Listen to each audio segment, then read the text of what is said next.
පන්තියක් cut කරනවා ජීවිතේ වෙනස් වෙන්න පුළුවන්. දැන් හිතන්න ගෝවා ෆිසික්ස් පන්තියක් කට් කරගන්නවා. දැන් හිතන්න අද කට් වුණා. ඊළඟ දවසේ ඒතර දැන් අද උගන්වන්නේ වැදගත්ම දෙයක්. ඊළඟ දවසේ උදේ ආපුවාම රීකෝල් පේපර් එක කරගන්න බෑ. මේ ෆෝමුලාස් ටික එක කරගන්න බෑ.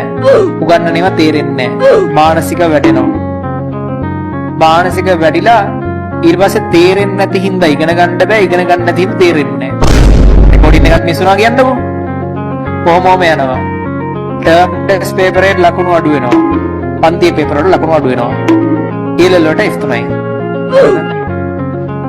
ඊට පස්සේ අනිත් එකත් ෆේල් වෙනවා ෆිසික්ස් බැරි. ඊට පස්සේ ඊළඟට F තුනක් ගියාට පස්සේ ඔයා පොඩි රස්සාවක් හොයා ගන්නවා. ඊට පස්සේ ඔයා බඳින මිනිස්සයාගේ ඉඳන් වෙනස් වෙනවා. මොකද එහෙම නැතුණා නම් ඔයාට පුළුවන් සාමාන්‍ය ටිකක් මොළේ තියෙන මිනිස්සෙක් බඳින්න. ඒතකොට දැන් ඔයා මෝඩ කෙනෙක් බඳිනවා. ඊට පස්සේ ළමයි මෝඩ වෙනවා.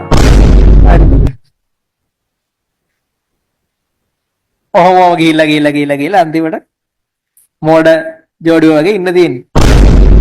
ඒ නිසා මේ පන්ති කට් කරගන්න එපා.